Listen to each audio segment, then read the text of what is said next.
왜 당신이 여기에? 옥분의 목소리는 떨리고 있었습니다. 그녀의 눈에서는 복잡한 감정들이 교차하고 있었어요. 놀라움, 당황, 그리고 어떤 아픔까지 말이죠. 저도 모르겠어요. 이런 우연이 있을 줄은. 태수 역시 당황해했습니다. 30년 만의 재회가 이런 식으로 이루어질 줄은 꿈에도 생각하지 못했거든요. 그때 왜 그렇게 갑자기 나가셨어요? 아무 말도 없이. 오늘 영상이 마음에 드셨다면 구독과 좋아요, 그리고 여러분의 소중한 댓글로 응원해주세요. 서울 강남구 아파트 25층, 김태수는 창가에 서서 멀어져가는 도시의 불빛들을 바라보고 있었습니다. 78세의 나이에도 여전히 꼿꼿한 체격이었지만 그의 눈가에는 깊은 피로가 스며들어 있었죠. 대형은행에서 40여 년을 근무하며 쌓아 올린 이 모든 것들이 이제는 무겁기만 했습니다. 여보, 나 혼자 이렇게 살아가는 게 맞나 싶어요. 태수는 거실 한가운데 놓인 아내의 영정사진을 바라보며 중얼거렸습니다. 3년 전 갑작스럽게 세상을 떠난 아내 명자, 그녀가 남긴 빈자리는 아직도 집안 곳곳에 그대로 남아 있었어요. 부엌 찬장에는 그녀가 즐겨 마시던 현미차가, 안방 화장대에는 반쯤 사용한 화장품들이 그대로 놓여 있었습니다. 자식들은 각자의 삶에 바빠 명절에나 얼굴을 비추곤 했죠. 큰딸은 미국으로 이민을 갔고 둘째 아들은 사업 때문에 늘 바쁘다며 전화조차 뜸했습니다. 태수는 이해한다고 스스로를 달래면서도 마음 한구석에서는 쓸쓸함이 밀려왔어요. 친구들마저 하나둘 세상을 떠나거나 몸이 불편해져서 만나기 어려워졌습니다. 은퇴 후의 시간들은 그저 텅 빈 하루하루의 연속이었어요. 오늘도 평소와 다르지 않게 혼자서 저녁을 차려 먹으려던 태수는 문득 정리해야 할 것들이 너무 많다는 생각이 들었습니다. 아내의 옷가지들, 함께 모았던 추억의 물건들, 그리고 오랫동안 손대지 않았던 서랍 속 편지들까지 말이에요. 하루하루 의미 없이 흘러가는 시간들이 점점 더 무거워져만 갔습니다. 아침에 일어나도 특별히 할 일이 없고 저녁이 되어도 기다려주는 사람이 없는 삶이었죠. 이제 정말 정리를 해야겠구나. 태수는 무거운 발걸음으로 안방으로 향했습니다.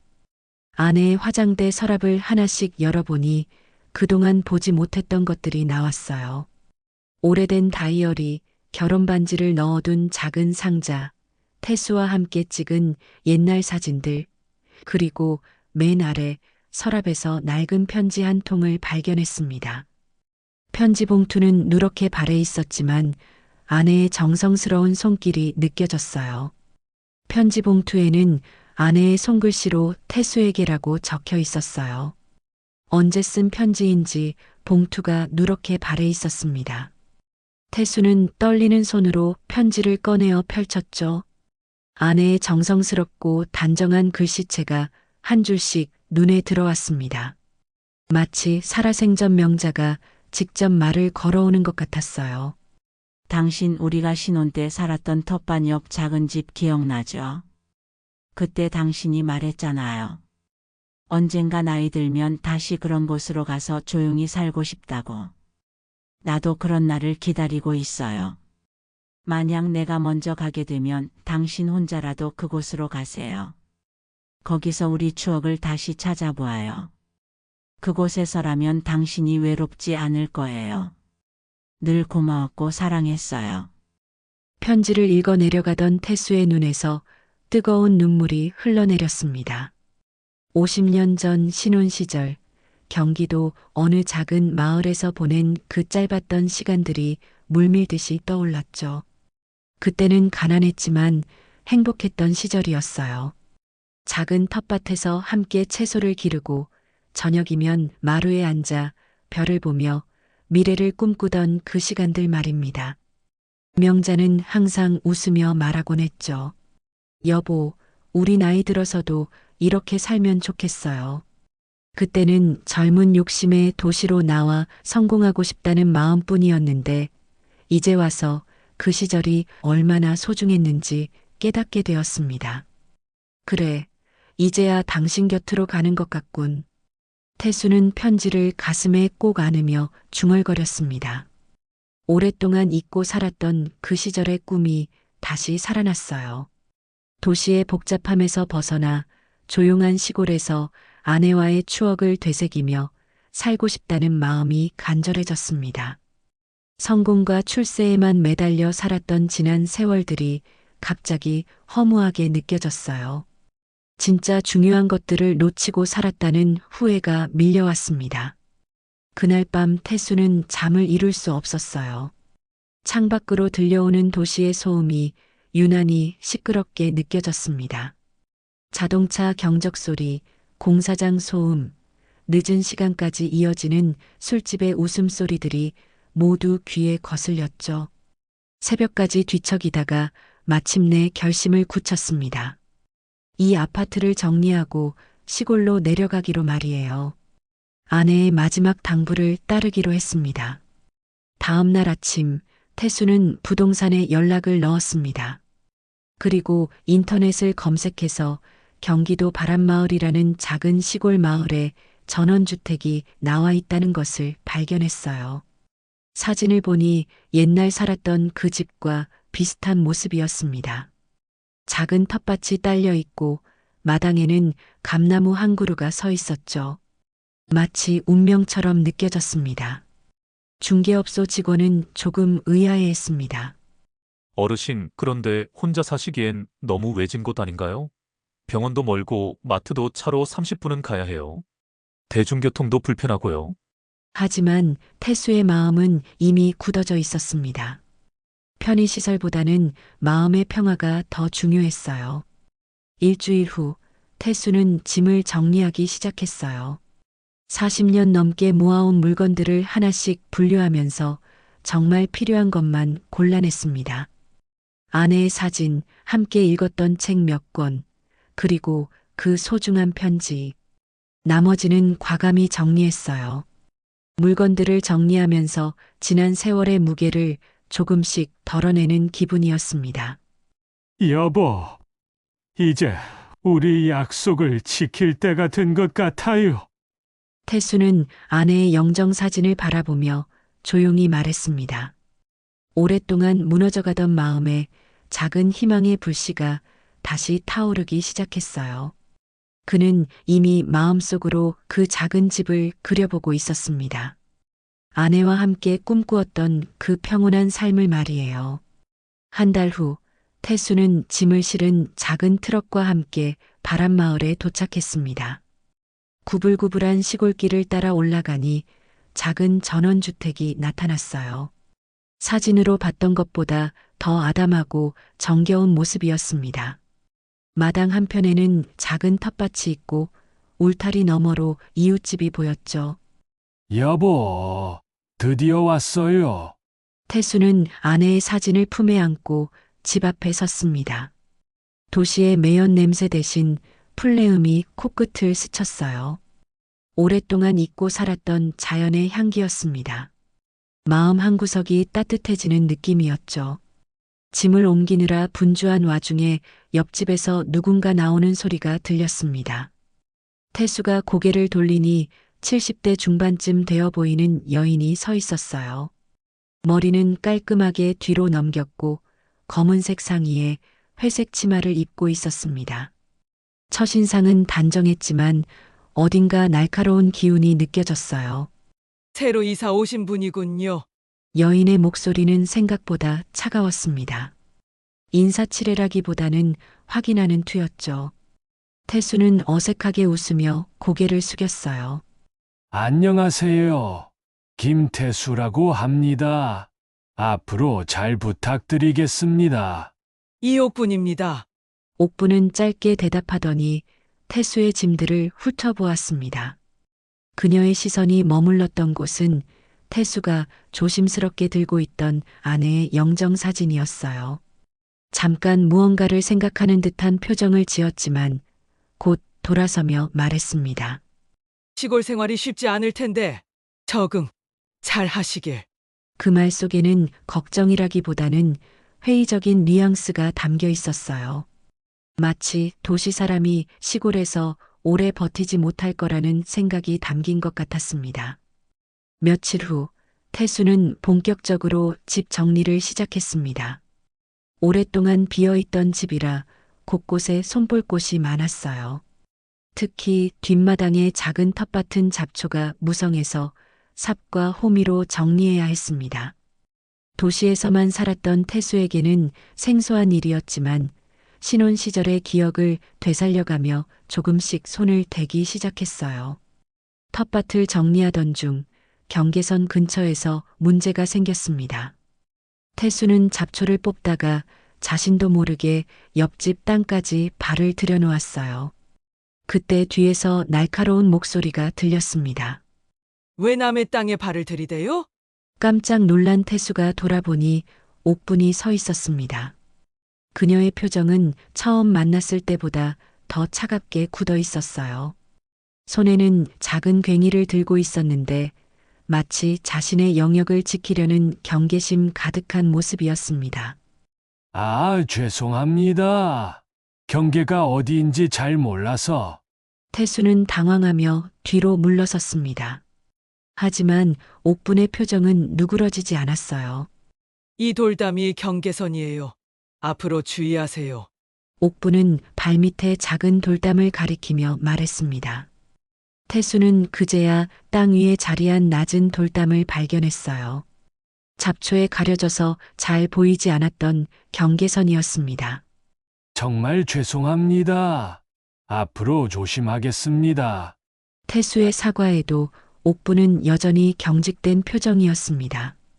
그녀는 태수를 한 번 더 째려보더니 자신의 집으로 돌아갔어요. 남겨진 태수는 어리둥절할 뿐이었습니다. 그날 저녁 태수는 마을 회관에서 열리는 반상회에 참석했습니다. 새로 이사온 주민으로서 인사를 드리고 싶었거든요. 마을 사람들은 대체로 친절했지만 옥분에 대한 이야기가 나오자 분위기가 묘하게 바뀌었습니다. 옥분 씨는 좀 특별한 분이에요. 이장이 조심스럽게 말을 꺼냈습니다. 몇 년 전에 이사 오셨는데 과거 이야기를 별로 안 하시거든요. 도시에서 오셨다고는 하는데 옆에 앉은 할머니 한 분이 목소리를 낮추며 덧붙였어요. 혼자 사시는데 참 부지런하세요. 그런데 사람들과 잘 안 어울리려고 하시더라고요. 뭔가 사연이 있는 것 같아요. 태수는 귀를 기울였습니다. 다른 할아버지가 고개를 끄덕이며 말했어요. 가끔 밤에 혼자 중얼거리시는 소리가 들린다고 하던데 아마 혼자 사시느라 외로우신 거겠죠? 그래도 참 깔끔하게 사세요. 집도 정말 깨끗하게 관리하시고 요리 솜씨도 좋으시다던데. 마을 사람들의 이야기를 들으며 태수는 점점 옥분에 대해 궁금해졌습니다. 왜 그렇게 경계심이 강한지, 그리고 과거에 무슨 일이 있었던 건지 말이에요. 회관에서 돌아오는 길, 태수는 옥분의 집을 지나게 되었습니다. 창문 사이로 새어나오는 불빛이 보였어요. 그 안에서 옥분이 혼자 저녁을 먹고 있는 모습이 어렴풋이 보였습니다. 왠지 모르게 쓸쓸해 보였어요. 집에 돌아온 태수는 아내의 사진 앞에 앉았습니다. 여보, 옆집 분이 참 특이해요. 뭔가 마음에 상처가 있는 것 같아요. 태수는 오늘 있었던 일들을 아내에게 이야기하듯 중얼거렸습니다. 옥분의 차가운 반응이나 마을 사람들의 이야기가 자꾸 머릿속을 맴돌았어요. 혹시 우리가 도움이 될 수 있을까요? 하지만 답은 돌아오지 않았습니다. 다만 창밖으로 들려오는 벌레 소리와 바람 소리만이 고요한 밤을 채우고 있었어요. 태수는 내일부터 옥분과 좀 더 자연스럽게 지내보려고 마음먹었습니다. 같은 마을에 사는 이웃으로서 말이에요. 그날 밤 태수는 옆집에서 들려오는 작은 소리를 들었습니다. 마치 누군가 혼자 중얼거리는 것 같았어요. 마을 사람들이 했던 말이 사실이었나 봅니다. 태수도 혼자 사는 외로움을 잘 알고 있었기에 옥분의 마음이 조금은 이해가 되었어요. 일주일이 지나면서 태수는 서서히 시골 생활에 적응해 가고 있었습니다. 새벽에 일어나 텃밭을 돌보고 저녁에는 마루에 앉아 별을 보는 일상이 점점 자연스러워졌어요. 하지만 옥분과의 관계는 여전히 어색했습니다. 그녀는 태수와 마주칠 때마다 짧은 인사만 하고 지나가곤 했어요. 어느 날 오후 태수는 텃밭에서 토마토 모종을 심고 있었습니다. 신혼 시절 아내와 함께 기르던 토마토가 생각나서 선택한 작물이었어요. 서툰 손길이었지만 하나씩 정성스럽게 심어가고 있는데 문득 옆집에서 물 주는 소리가 들렸습니다. 태수가 고개를 들어보니 옥분이 자신의 텃밭에 물을 주고 있었어요. 그녀의 손놀림은 매우 능숙했습니다. 물의 양을 조절하는 것부터 식물들을 살피는 눈빛까지 오랫동안 농사일을 해온 사람의 모습이었죠. 참, 잘 키우시네요. 태수가 조심스럽게 말을 걸어보았습니다. 옥분은 잠깐 손을 멈추고 태수를 바라보았어요. 오래 해봐서 그래요. 짧은 대답이었지만 평소보다는 부드러운 목소리였습니다. 태수는 용기를 내서 한 걸음 더 나아갔어요. 저는 아직 서툴러서 혹시 조언 좀 해주실 수 있나요? 옥분은 태수의 텃밭을 살펴보았습니다. 그녀의 시선이 토마토 모종들을 훑어보더니 작게 한숨을 쉬었어요. 토마토는 물을 너무 많이 주면 안 돼요. 뿌리가 썩어요. 아, 그렇군요. 감사합니다. 태수는 고마워하며 고개를 숙였습니다. 그때 옥분이 물뿌리개를 들고 태수의 텃밭으로 왔어요. 그리고는 말없이 토마토 모종들의 적당한 양의 물을 주기 시작했습니다. 이 정도면 충분해요. 옥분의 손길은 매우 섬세했습니다. 태수는 그 모습을 지켜보면서 어딘가 익숙한 느낌을 받았어요. 물을 주는 방식, 식물을 다루는 손길, 심지어 물뿌리개를 기울이는 각도까지 모든 것이 낯설지 않았습니다.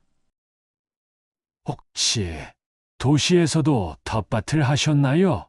태수의 질문에 옥분의 손이 잠깐 멈췄습니다. 그녀는 태수를 바라보더니 애매하게 미소를 지었어요.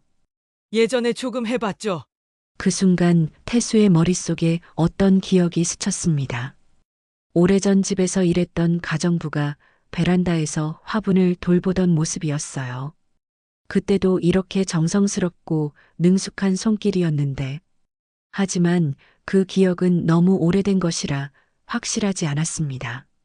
며칠 후 태수는 옥분의 집 앞을 지나다가 우연히 그녀의 생활을 엿볼 기회가 있었습니다. 빨래를 널고 있는 옥분의 모습이 창문 너머로 보였는데 그 솜씨가 예사롭지 않았어요. 옷을 개는 방식, 빨래를 거는 순서까지 모든 것이 체계적이고 전문적이었습니다. 저분 정말 살림 솜씨가 좋으시네. 태수는 혼자 중얼거렸습니다. 그런데 그 순간 바람에 날린 빨래 하나가 태수의 마당으로 떨어졌어요. 태수는 그것을 주우려고 했는데 그것은 낡은 스카프였습니다. 스카프를 집어든 태수는 깜짝 놀랐습니다. 스카프 모서리에 수놓인 자수 무늬가 너무나 익숙했기 때문이었어요. 파란색 작은 꽃들이 정교하게 수놓인 그 무늬는 분명히 아내의 스카프와 똑같은 무늬야. 태수의 심장이 빠르게 뛰기 시작했습니다. 아내 명자가 즐겨하던 자수 무늬와 완전히 똑같았어요. 하지만 이상했습니다. 명자는 자신이 직접 수놓은 그 무늬를 다른 사람에게 가르쳐 준 적이 없다고 했는데 혹시 빨래가? 옥분이 급하게 나오며 말했습니다. 태수가 스카프를 들고 서 있는 것을 보자 그녀의 얼굴이 순간 굳어졌어요. 바람에 날아와서 주우려고 했는데 이 자수 무늬가 참 예쁘네요. 태수는 스카프를 건네주며 조심스럽게 말했습니다.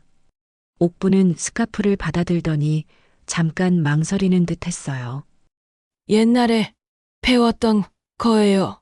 어디서 배우셨는지 물어봐도 될까요? 제 아내도 이런 자수를 좋아했거든요.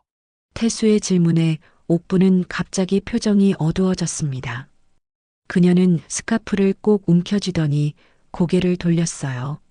그냥 오래된 일이에요. 그 말과 함께 옥부는 서둘러 집 안으로 들어가 버렸습니다. 태수는 그 모습을 보며 더욱 의아해졌어요. 왜 그렇게 급하게 피하는 걸까요? 그날 밤 태수는 잠을 이룰 수 없었습니다. 계속해서 옥분의 모습들이 머릿속을 맴돌았어요. 텃밭을 돌보는 솜씨, 살림하는 모습, 그리고 그 스카프의 자수 무늬까지 모든 것이 어딘가에서 본 듯한 익숙함이었습니다. 설마. 아니야. 그럴 리 없어. 태수는 고개를 저으며 자신의 생각을 부정했습니다. 하지만 마음 한구석에서는 계속해서 의심이 자라나고 있었어요. 왜 옥부는 과거 이야기를 피하려고 할까요? 그리고 왜 자신을 볼 때마다 묘한 표정을 짓는 걸까요? 며칠 후 마을 회관에서 우연히 들은 이야기가 태수의 의심을 더욱 키웠습니다. 옥분 씨가 예전에 도시에서 일했다던데 어떤 일을 하셨는지는 말씀 안 하시더라고요. 그런데 가끔 서울 말씨가 나오는 걸 보니 서울에서 오래 사셨나 봐요. 마을 사람들의 말을 들으며 태수는 점점 더 혼란에 빠졌습니다. 서울에서 온 여인, 능숙한 살림 솜씨, 그리고 그 익숙한 자수 무늬까지 모든 것이 하나의 가능성을 향해 수렴하고 있었어요. 설마. 정말 그럴까? 태수는 자신도 모르게 중얼거렸습니다. 하지만 아직은 확신할 수 없었어요. 단지 의심만이 마음속에서 자라나고 있을 뿐이었습니다. 의심이 커져가던 중 태수에게 결정적인 순간이 찾아왔습니다. 어느 비 오는 오후 옥분의 집에서 유리 깨지는 소리가 들렸어요. 태수는 걱정이 되어 우산을 들고 옥분의 집으로 향했습니다. 옥분 씨, 괜찮으신가요? 문을 두드리자 안에서 당황한 목소리가 들렸습니다. 아, 괜찮아요. 그냥 컵 하나 깨뜨렸을 뿐이에요. 다치신 건 아니죠? 제가 도와드릴게요. 태수의 걱정 어린 목소리에 옥부는 잠시 망설이다가 문을 열어주었습니다. 부엌 바닥에 깨진 유리 조각들이 흩어져 있었고 옥분의 손에서는 조금 피가 나고 있었어요. 아, 다치셨네요. 응급처치부터 하시죠. 태수는 서둘러 상처를 살펴보았습니다. 다행히 깊지 않은 상처였어요. 옥부는 태수의 친절함에 당황하는 듯 했습니다. 정말 괜찮아요. 이런 걸로 번거롭게 해드렸어. 뭐요? 이웃끼리 도와야죠. 태수가 상처에 밴드를 붙여주는 동안 옥부는 계속 어색해했습니다. 그때 태수의 시선이 부엌 선반 위에 놓인 낡은 사진 한 장에 머물렀어요. 젊은 여인이 앞치마를 두르고 서 있는 흑백 사진이었는데 그 얼굴이 어딘가 익숙했습니다. 혹시 어머님 사진인가요? 태수의 질문에 옥분이 깜짝 놀라며 사진을 가리려 했지만 이미 늦었어요. 태수는 그 사진 속 여인의 모습에서 지금의 옥분을 발견할 수 있었습니다. 아니에요. 그냥 옛날 사진이에요. 옥분의 대답은 어색했습니다. 태수는 더 이상 묻지 않았지만 마음속으로는 점점 확신이 서고 있었어요. 며칠 후 태수는 마을 사람들과 함께 농협에 갔습니다. 농사용품을 사러 간 길이었는데 농협 직원이 옥분에 대해 이야기하는 것을 우연히 들었어요. 옥분 씨 말이죠? 처음 여기 오셨을 때 신분증 보니까 이름이 좀 특이했어요. 도시에서의 이름은 이제 없다고 하시더라고요. 도시에서의 이름이 없다고요? 태수가 반문했습니다. 농협 직원이 고개를 끄덕였어요. 네, 뭔가 과거를 정리하고 오신 것 같더라고요. 여기서는 그냥 옥분이라고 불러달라고 하시면서요. 그 말을 들은 태수는 충격을 받았습니다. 왜 옥부는 과거의 이름을 버렸을까요? 무슨 일이 있었던 걸까요? 집으로 돌아온 태수는 오래된 기억을 더듬어 보기 시작했습니다. 30년 전 자신의 집에서 일했던 가정부의 이름이 무엇이었는지 필사적으로 생각해 봤어요. 그때는 바쁜 일상에 치여 가정부에게 크게 관심을 두지 않았었습니다. 옥분. 그 이름이 맞았나? 태수는 머리를 감싸 쥐었습니다.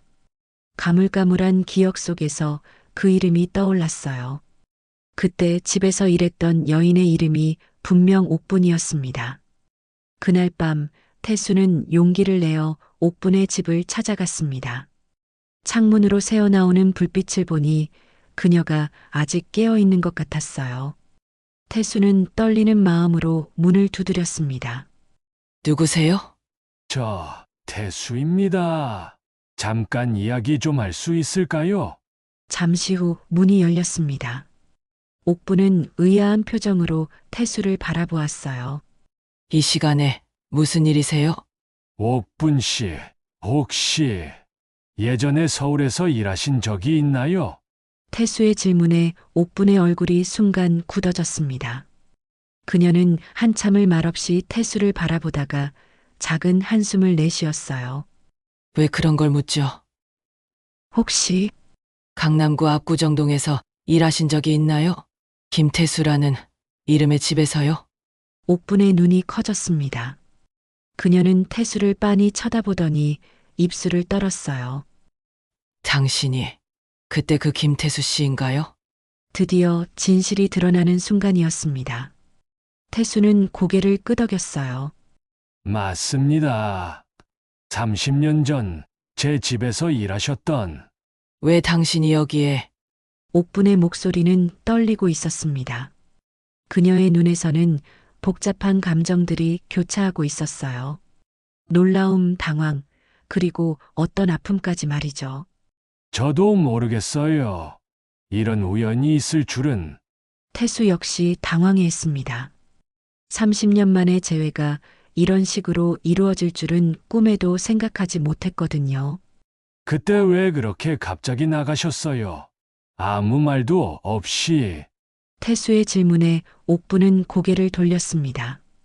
그녀의 어깨가 작게 떨리고 있었어요. 말할 필요가 있나요? 이미 다 끝난 일인데. 하지만 저는 아직도 그때 일이 궁금해요. 왜 갑자기? 충분히 아시잖아요. 옥분의 목소리에는 깊은 상처가 배어 있었습니다. 그녀는 태수를 바라보며 눈물을 참고 있었어요. 당신은 아무것도 묻지 않고 저를 내보냈잖아요. 그것으로 끝난 거예요. 그 말을 듣는 순간 태수의 기억이 되살아났습니다. 30년 전 집에서 물건이 없어지는 일이 있었고 의심의 눈초리가 가정부에게 향했던 일 말이에요. 하지만 태수는 그때 진실을 확인하려 하지 않았습니다. 그저 조용히 가정부를 내보냈을 뿐이었어요. 옥분 씨, 태수가 무언가 말하려 했지만 옥부는 이미 돌아서고 있었습니다. 이제 와서 무슨 말을 하려고 하세요? 30년이 지났어요. 모든 게 다 지나간 일이에요. 옥부는 문을 닫으려 했지만 그 순간 눈물이 흘러내렸습니다. 30년 동안 가슴 깊이 묻어두었던 상처가 다시 아물기 시작한 것이었어요. 죄송합니다. 정말 죄송합니다. 태수는 닫혀가는 문 앞에서 고개를 숙였습니다. 하지만 이미 문은 닫혀 있었고 안에서는 작은 흐느낌 소리만 들려올 뿐이었어요. 그날 밤 태수는 잠을 이룰 수 없었습니다. 30년 전의 기억이 선명하게 되살아났고 자신이 얼마나 잘못된 판단을 했는지 깨달았기 때문이었어요. 그날 밤 이후 사흘 동안 옥부는 집 밖으로 나오지 않았습니다. 태수는 걱정이 되어 몇 번 문을 두드려 보았지만 대답이 없었어요. 다만 밤늦게 집 안에서 들려오는 작은 소리들로 그녀가 살아있다는 것만 확인할 수 있었습니다. 태수는 30년 전의 기억을 계속 되짚어 보았습니다. 그때 집에서 아내의 금반지가 사라졌었어요. 아내는 가정부를 의심했지만 태수는 확신할 수 없었습니다. 하지만 결국 조용히 옥분을 내보냈죠. 진실을 확인하려는 노력도 없이 말이에요. 사흘째 되는 저녁, 태수는 더 이상 기다릴 수 없었습니다. 옥분의 집 앞에 가서 무릎을 꿇고 앉았어요. 차가운 마당 바닥에 무릎을 대고 고개를 숙였습니다. 옥분 씨, 저 여기 있습니다. 나올 때까지 기다리겠습니다. 1시간이 지났고 2시간이 지났습니다. 태수의 무릎은 아파왔지만 일어날 생각이 없었어요. 자신이 30년 전에 저질렀던 잘못을 이제라도 바로잡고 싶었습니다.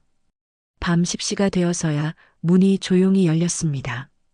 옥분이 나왔는데 그연의 눈은 빨갛게 부어 있었어요. 태수를 내려다보던 그녀는 작은 한숨을 내쉬었습니다. 왜 이러세요? 일어나세요. 아니요. 제가 사과드릴 말씀이 있습니다. 태수는 여전히 무릎을 꿇은 채로 말했습니다. 옥분은 잠깐 망설이다가 태수 앞에 작은 방석을 내려놓았어요. 적어도 이것 위에 앉으세요. 몸 상하시면 안 되잖아요. 옥분의 배려에 태수는 고개를 들었습니다. 그녀의 얼굴에는 여전히 상처가 남아 있었지만 예전처럼 차갑지는 않았어요. 옥분 씨, 30년 전 일을 이야기해도 될까요? 태수의 말에 옥분은 잠시 침묵했습니다. 그리고는 자신도 태수 맞은편에 앉았어요. 뭘 듣고 싶으세요? 진실을 알고 싶습니다. 그때 정말 어떤 일이 있었는지요? 옥분은 깊은 숨을 내쉬었습니다. 30년 동안 가슴에 묻어두었던 이야기를 꺼내는 것은 쉽지 않았어요. 나는 당신, 아내보다 먼저 당신을 지켜본 사람이었어요. 그 집에서, 그 자리에서. 옥분의 목소리는 떨리고 있었습니다. 매일 아침 일찍 나가서 밤늦게 들어오는 당신을 보면서 혼자 아픈 것도 참고 사는 당신을 보면서 안쓰럽다고 생각했어요. 태수는 조용히 들었습니다. 그때 자신이 얼마나 바쁘게 살았는지 기억났거든요. 당신 아내분은 좋은 분이었어요. 저에게도 항상 친절하셨고. 하지만 옥분은 잠깐 말을 멈췄습니다. 힘든 기억이 떠오르는 것 같았어요. 그날 금반지가 없어졌다고 했을 때 저는 정말 억울했어요. 평생 남의 물건에 손을 댄 적이 없는데 그럼 그 반지는 일주일 후에 아내분이 찾으셨죠. 화장대 서랍 깊숙한 곳에서요. 하지만 그때는 이미 저를 내보낸 후였어요. 태수는 충격을 받았습니다. 반지는 결국 집에서 찾아졌는데 그는 그 사실을 전혀 몰랐던 것이에요. 아내는 왜 그 사실을 말해주지 않았을까요? 왜 그때 변명하지 않으셨어요? 억울하다고 말씀하시지 않고. 무슨 소용이 있겠어요? 이미 의심받는 순간 모든 게 끝난 거잖아요. 옥분의 목소리에는 깊은 체념이 배어 있었습니다. 그때 당신은 저를 한 번도 믿어주지 않았어요. 아무 말도, 아무 질문도 없이 그냥 나가라고 했죠. 태수는 할 말을 잃었습니다. 정말 그랬어요. 그는 옥분에게 해명할 기회조차 주지 않았던 것입니다. 그 후로 어떻게 지내셨어요? 별다르게 없었어요. 다른 집에서 일하면서 살았죠. 하지만 옥분은 잠깐 멈춰서더니 태수를 똑바로 바라보았습니다. 사람들의 시선이 달라졌어요. 소문이 나면서 일자리를 구하기가 힘들어졌죠. 도둑질했다는 누명은 쉽게 지워지지 않더라고요. 태수의 가슴이 답답해졌습니다. 자신의 잘못된 판단이 한 사람의 인생을 이렇게 망쳐놓았다는 사실을 깨달았기 때문이에요. 정말 죄송합니다. 제가 너무 성급했어요. 미안하다고 다 해결되나요? 30년이라는 세월을 되돌릴 수 있나요? 옥분의 목소리에는 원망이 담겨 있었습니다. 하지만 동시에 깊은 슬픔도 느껴졌어요. 저 때문에 결혼도 못 하셨나요? 태수의 질문에 옥부는 쓸쓸하게 웃었습니다. 누가 의심받은 여자와 결혼하려고 하겠어요? 게다가 나이도 많았고, 너무 미안합니다. 정말로 태수는 다시 깊게 고개를 숙였습니다. 자신이 저지른 일의 무게가 얼마나 컸는지 이제야 알게 되었어요. 그날 아무 말 없이 내보낸 애가 더 야만적이었군요. 태수는 자신을 자책하며 말했습니다. 옥부는 그런 태수를 바라보다가 조용히 일어났어요. 이제 그만 들어가세요. 몸이 상할까 봐 걱정돼요. 용서해 주실 수 있나요? 태수의 간절한 물음에 옥부는 한참을 생각했습니다. 시간이 필요해요. 30년의 상처가 하루아침에 아물 수는 없으니까요. 그 말과 함께 옥부는 집 안으로 들어갔습니다. 하지만 이번에는 문을 완전히 닫지 않았어요. 조금 열어둔 채로 말이죠. 태수는 그제야 일어섰습니다. 무릎은 아팠지만 마음은 조금 가벼워진 기분이었어요. 비록 용서받지는 못했지만 적어도 진실을 이야기할 수 있었으니까요. 그날 밤 태수는 아내의 사진 앞에 앉았습니다. 여보, 내가 정말 잘못했어요. 옥분 씨에게 너무 미안한 일을 했습니다. 사진 속 아내는 여전히 미소를 짓고 있었지만 태수는 그 미소마저 원망스럽게 느껴졌어요. 왜 반지를 찾았다는 말을 해주지 않았을까요? 하지만 이제 와서 아내를 원망할 수는 없었습니다. 잘못은 자신에게 있었으니까요. 믿어주어야 할 사람을 믿지 못했던 자신의 잘못이었어요. 진실이 밝혀진 후 일주일이 지났습니다.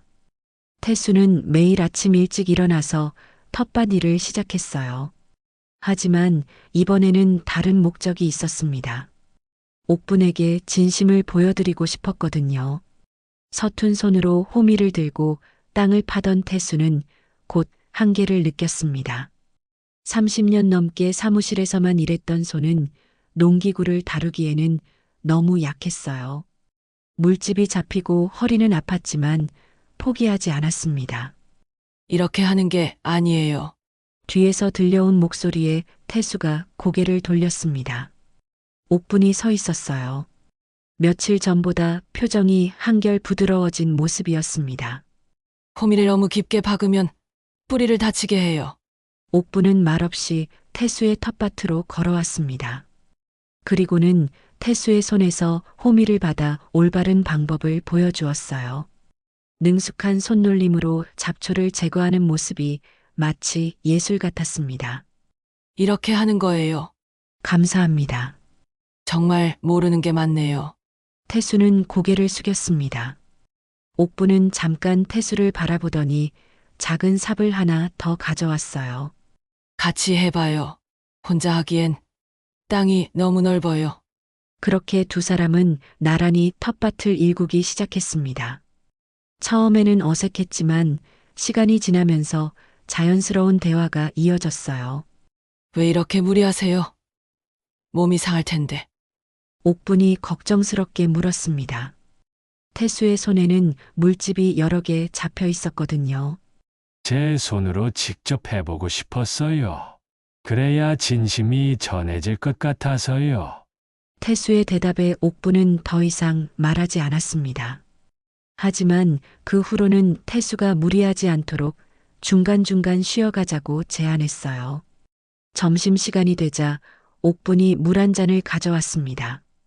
시원한 물을 마시며 태수는 옥분에게 말했어요. 30년 전에도 이렇게 배려해 주셨었나요? 그때는 일이었으니까요. 옥분은 애매하게 대답했습니다. 하지만 태수는 알 수 있었어요. 그때도 지금처럼 진심으로 돌봐주었다는 것을 말이죠. 저는 그때 정말 둔감했네요. 그런 마음을 전혀 알아차리지 못했어요. 과거 일은 이제 그만해요. 지금이 더 중요하죠. 옥분의 말에 태수는 고개를 끄덕였습니다. 그녀가 조금씩 마음을 열어가고 있다는 것을 느낄 수 있었어요.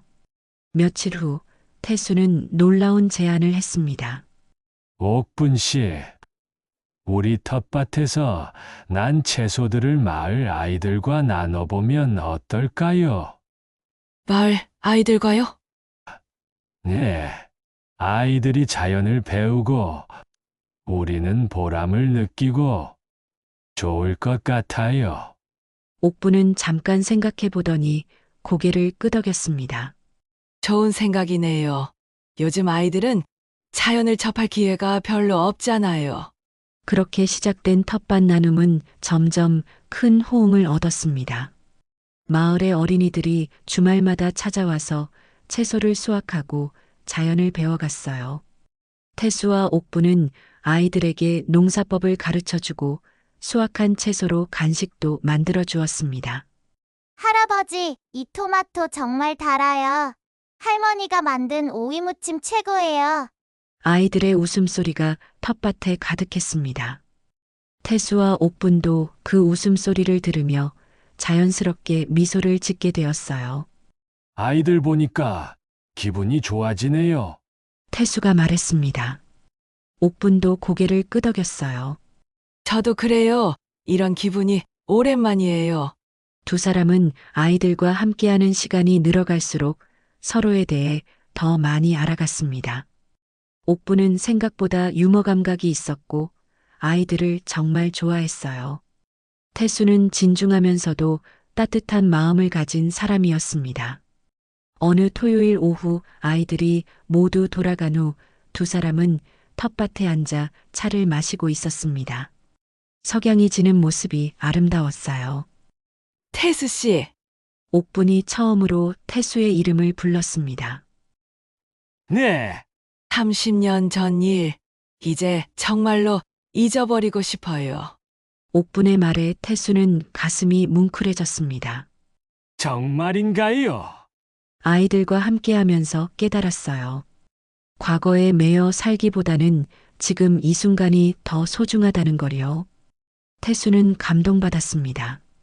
옥분이 드디어 상처를 털어내려고 한다는 것이 고마웠어요. 감사합니다. 정말로 감사합니다. 우리 이제 진짜 이웃으로 지내봐요. 과거는 과거고 지금은 지금이니까요. 옥분이 손을 내밀었습니다. 태수는 그 손을 잡았어요. 두 사람의 손에는 흙이 묻어 있었지만 그 어떤 악수보다도 진심이 담겨 있었습니다. 그날 밤 마을에는 따뜻한 소식이 전해졌습니다. 텃밭 할아버지와 할머니가 화해했다는 소식이었어요. 마을 사람들은 모두 기뻐했습니다. 이장이 태수에게 말했어요. 옥분 씨가 이렇게 밝아진 모습은 처음 봐요. 태수 씨 덕분인 것 같네요. 아닙니다. 저야말로 옥분 씨 덕분에 새로운 삶을 살게 되었어요. 태수는 진심으로 대답했습니다. 정말로 옥분 덕분에 외로웠던 마음이 치유되고 있었거든요. 텃밭에는 계절이 바뀌면서 새로운 채소들이 자라나고 있었습니다. 마치 태수와 옥분의 관계처럼 조금씩 성장해가고 있었어요. 두 사람은 이제 진정한 이웃이 되었고 서로에게 의지가 되는 존재가 되어가고 있었습니다. 저녁 노을이 텃밭을 붉게 물들이는 가운데 태수와 옥부는 내일 심을 씨앗들을 준비하고 있었습니다. 과거의 상처는 이제 정말로 아물어가고 있었어요. 텃밭 나눔을 시작한 지 석 달이 지났습니다. 태수와 옥부는 이제 진정한 동반자가 되어 마을의 작은 공동체를 이끌어가고 있었어요. 하지만 태수의 몸에는 서서히 변화가 일어나고 있었습니다. 어느 날 아침 태수는 평소보다 일찍 일어나려 했지만 몸이 말을 듣지 않았어요. 어지러움과 함께 숨이 가빠왔습니다. 겨우 일어나서 거울을 보니 얼굴이 많이 헬쓱해져 있었어요. 괜찮아요? 조금 피곤한 것뿐이야. 태수는 스스로를 다독이며 텃밭으로 나갔습니다. 하지만 호미를 들자마자 손에 힘이 빠져 떨어뜨리고 말았어요. 태수 씨, 괜찮아요? 옥분이 걱정스럽게 달려왔습니다. 태수의 안색을 본 그녀는 깜짝 놀랐어요. 얼굴이 왜 이렇게 창백해요? 병원에 가봐야겠어요. 아니에요. 그냥 좀 피곤한 것 같아요. 태수는 괜찮다고 했지만 옥분은 그의 팔을 잡고 억지로 병원으로 데려갔습니다. 종합병원에서 여러 검사를 받은 결과는 충격적이었습니다. 의사는 심각한 표정으로 말했어요. 심장이 많이 약해져 있습니다. 연세도 있으시고 이제 준비를 하셔야 할 것 같습니다. 태수는 담담하게 받아들였지만 옥부는 충격을 받았어요. 겨우 화해하고 진정한 이웃이 되었는데 이렇게 헤어져야 한다니요. 병원에서 돌아오는 길 두 사람은 말이 없었습니다. 옥부는 눈물을 참고 있었고 태수는 오히려 평온해 보였어요. 옥분 씨, 울지 마세요. 어떻게 안 울어요? 이제 막 우리가 이미 충분히 행복했어요. 30년 만에 다시 만나서 이렇게 좋은 시간을 보냈잖아요. 태수의 위로에도 옥분의 눈물은 멈추지 않았습니다. 그날 밤 태수는 오랫동안 글을 썼습니다. 옥분에게 남기고 싶은 마지막 편지였어요. 떨리는 손으로 한 글자씩 정성스럽게 적어나갔습니다. 옥분 씨에게 우리가 다시 만난 것은 운명이었다고 생각합니다. 30년 전의 잘못을 바로잡을 수 있게 해주셔서 감사해요. 당신의 따뜻함이 내 마지막 계절을 채워주었습니다. 혼자가 아니라는 것, 누군가 나를 이해해준다는 것이 얼마나 큰 위로가 되는지 알게 되었어요. 텃밭의 무화과 나무를 기억해 주세요. 우리가 함께 심은 그 나무에서 열매가 열리면 그것이 저의 마지막 선물입니다. 고맙습니다. 정말로. 편지를 다 쓴 태수는 봉투에 넣어 책상 위에 놓았습니다. 그리고 창밖을 바라보며 무화과 나무를 바라보았어요. 한 달 전 옥분과 함께 심은 그 작은 나무는 이제 작은 꽃봉오리들을 맺고 있었습니다. 며칠 후 태수의 몸은 더욱 약해졌습니다. 침대에서 일어나기도 힘들어졌지만 그는 여전히 창가에 앉아 텃밭을 바라보곤 했어요. 옥부는 매일 태수를 돌봐주었습니다. 죽을 끓여주고 약을 챙겨주고 밤에는 곁에서 지켜보기도 했어요. 마치 30년 전 가정부였을 때처럼, 아니 그보다 더 정성스럽게 돌봐주었습니다. 왜 이렇게 잘해주세요? 저 때문에 고생만 하셨는데. 태수가 미안해하자 옥부는 고개를 저었어요. 고생이 아니에요. 이제는 정말 소중한 사람이니까요. 옥분의 고백에 태수는 뭉클해졌습니다. 죽음을 앞두고서야 진정한 사람의 마음을 알게 된 것이었어요. 어느 날 오후 태수는 옥분에게 부탁했습니다. 텃밭에 나가볼 수 있을까요? 마지막으로.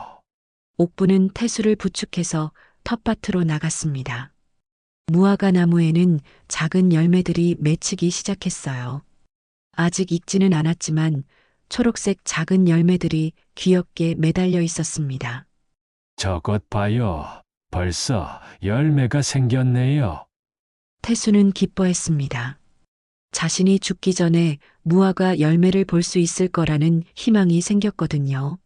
꼭 보게 해드릴게요. 기다려주세요. 옥부는 태수의 손을 꼭 잡으며 약속했습니다. 하지만 태수의 시간은 생각보다 빨리 다가오고 있었습니다. 의식을 잃는 시간이 점점 길어졌고 깨어 있을 때도 매우 힘들어했어요. 어느 날 밤 간병하던 옥분이 깜빡 잠든 사이 태수는 마지막 힘을 내어 일어났습니다. 창가로 가서 무화과 나무를 바라보았어요. 달빛 아래서 작은 열매들이 반짝이고 있었습니다. 고마워요. 옥분 씨. 정말 고마웠어요. 태수는 조용히 중얼거렸습니다. 그리고는 옥분이 잠든 소파 곁으로 가서 그녀의 어깨에 담요를 덮어주었어요. 다음 날 아침 옥분이 눈을 떴을 때 태수는 이미 숨을 거두고 있었습니다. 그는 평온한 표정으로 눈을 감고 있었어요. 마치 편안한 잠에 빠진 것처럼 말이죠. 태수 씨, 태수 씨! 옥분의 부르짖음이 작은 집에 울려 퍼졌습니다. 하지만 태수는 더 이상 대답하지 않았어요. 다만 그의 손에는 옥분에게 쓴 편지가 들려 있었습니다. 편지를 읽은 옥분은 텃밭으로 뛰어나갔습니다. 무화과 나무를 바라보니 놀랍게도 하나의 열매가 노랗게 익어가고 있었어요. 마치 태수가 마지막 힘을 다해 남긴 선물처럼 말이죠. 옥분은 그 열매를 바라보며 눈물을 흘렸습니다. 태수의 마지막 약속이 지켜진 것이었어요. 태수의 장례식은 조용히 치러졌습니다. 마을 사람들과 아이들이 모두 참석해서 그를 배웅했어요.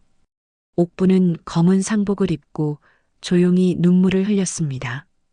30년 만에 만난 인연이 이렇게 짧게 끝나다니 운명의 잔인함이 원망스러웠어요.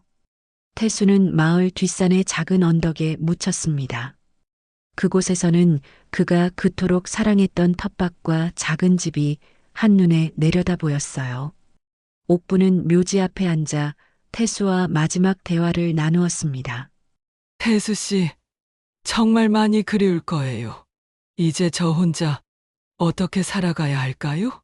바람이 불어와 옥분의 머리카락을 흩날렸습니다. 마치 태수가 답해주는 것 같았어요.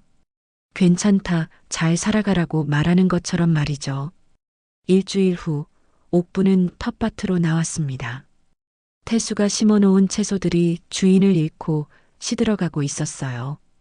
옥분은 물뿌리개를 들고 하나씩 정성스럽게 물을 주었습니다. 태수 씨가 아끼던 토마토들이에요. 잘 키워드릴게요. 무화과 나무 앞에 서자 놀라운 광경이 펼쳐졌습니다. 태수가 마지막으로 본 그 열매가 이제 완전히 익어서 달콤한 향기를 풍기고 있었어요. 옥분은 조심스럽게 그 열매를 따서 입에 넣어 보았습니다. 정말 달아요. 태수 씨가 남긴 선물이네요. 그 순간 옥분의 눈에서 다시 눈물이 흘러내렸습니다. 하지만 이번에는 슬픔만이 아니었어요. 감사함과 그리움이 함께 섞인 복잡한 감정이었죠. 며칠 후 마을 아이들이 찾아왔습니다. 평소 토요일이면 태수 할아버지와 함께 텃밭 체험을 하던 아이들이었어요. 할머니, 할아버지는 어디 계세요? 아이들의 순진한 질문에 옥분은 어떻게 대답해야 할지 몰랐습니다. 한참을 망설이다가 조용히 말했어요. 할아버지는 하늘로 가셨어요. 하지만 이 텃밭에 할아버지의 마음이 남아 있어요. 아이들은 슬퍼했지만 곧 옥분과 함께 텃밭을 돌보기 시작했습니다. 태수가 심어놓은 채소들을 수확하고 새로운 씨앗을 심으면서 그를 기억했어요. 할아버지가 좋아하셨던 토마토예요. 우리가 잘 키워드릴게요. 한 아이가 말했습니다. 옥분은 그 말에 힘을 얻었어요. 태수의 뜻을 이어받아 아이들과 함께 텃밭을 가꿔 나가기로 마음먹었습니다. 계절이 바뀌면서 텃밭에는 새로운 생명들이 돋아났습니다. 태수가 마지막으로 심은 씨앗들이 싹을 틔우고 자라나고 있었어요. 옥분은 매일 그 모습을 보며 태수를 생각했습니다. 어느 날 저녁 옥분은 태수의 집을 정리하고 있었습니다. 그의 유품들을 하나씩 살펴보면서 함께했던 짧은 시간들을 되새겼어요. 책상 서랍에서 아내의 오래된 편지를 발견했을 때 옥분은 모든 것을 이해할 수 있었습니다. 그래서 이곳에 오셨구나. 아내분과의 약속을 지키려고. 옥분은 태수의 마음을 이해했습니다. 그가 얼마나 아내를 사랑했는지, 그리고 그 사랑이 자신까지 포용했다는 것을 말이죠. 가장 큰 변화는 옥분 자신에게 일어났습니다. 30년 동안 마음에 담고 살았던 원망과 상처가 서서히 치유되고 있었어요. 태수와 함께했던 몇 개월이 그 오래된 상처를 아물게 해주었습니다. 마을 사람들도 옥분의 변화를 느꼈습니다. 예전보다 훨씬 밝아진 모습으로 사람들과 어울리고 아이들과 함께 웃는 모습을 자주 볼 수 있었어요. 옥분 씨가 정말 많이 달라지셨네요. 태수 씨 덕분인 것 같아요. 이장이 말했습니다. 옥분은 고개를 끄덕이며 대답했어요. 네. 정말 감사한 분이었어요. 저에게 새로운 삶을 선물해 주셨거든요. 가을이 깊어갈 무렵 옥분은 태수의 무덤을 찾았습니다. 손에는 텃밭에서 수확한 채소들과 무화과 열매를 가져왔어요. 무덤 앞에 정성스럽게 차려놓고 태수에게 말했습니다. 태수 씨, 올해 수확이 정말 좋았어요. 당신이 심은 씨앗들이 이렇게 잘 자랐습니다. 바람이 불어와 나뭇잎들이 흩날렸습니다. 옥분은 그 바람 속에서 태수의 음성을 들은 것 같았어요. 옥분 씨도 잘 지내세요. 이제 정말 행복하게 사세요. 네, 그럴게요. 당신 덕분에 저도 새로운 삶을 시작할 수 있게 되었어요. 옥분은 무화과 하나를 입에 넣으며 말했습니다. 이건 당신의 마지막 선물이었어요. 따뜻했어요. 정말로. 해가 지면서 하늘이 붉게 물들었습니다. 옥분은 무덤에서 내려다 보이는 텃밭과 작은 집을 바라보았어요. 그곳에는 따뜻한 추억들이 가득했습니다. 텃밭에서는 아이들이 마지막 수확을 하고 있었습니다. 웃음소리가 바람을 타고 언덕까지 들려왔어요. 옥분은 그 모습을 보며 미소를 지었습니다. 태수가 남긴 가장 큰 선물은 바로 이것이었어요. 사람들과 함께하는 따뜻한 공동체 말이죠. 태수 씨, 고마웠어요. 정말로 고마웠어요. 옥분은 마지막 인사를 하고 언덕을 내려왔습니다. 텃밭 옆 작은 집에는 여전히 따뜻한 불빛이 켜져 있었어요. 그리고 그 불빛은 앞으로도 계속 켜져 있을 것입니다. 사랑과 용서, 그리고 새로운 시작의 상징으로 말이죠. 석양이 텃밭을 황금빛으로 물들이는 가운데 무화과 나무에서는 또 다른 꽃봉오리들이 피어나고 있었습니다. 내년에도 그 다음 해에도 계속해서 열매를 맺을 것입니다. 태수와 옥분의 이야기가 영원히 기억될 수 있도록 말이죠. 오늘도 함께 해주셔서 감사합니다. 더 많은 이야기로 다시 찾아올게요. 이 이야기가 좋으셨다면 구독과 좋아요는 큰 힘이 됩니다.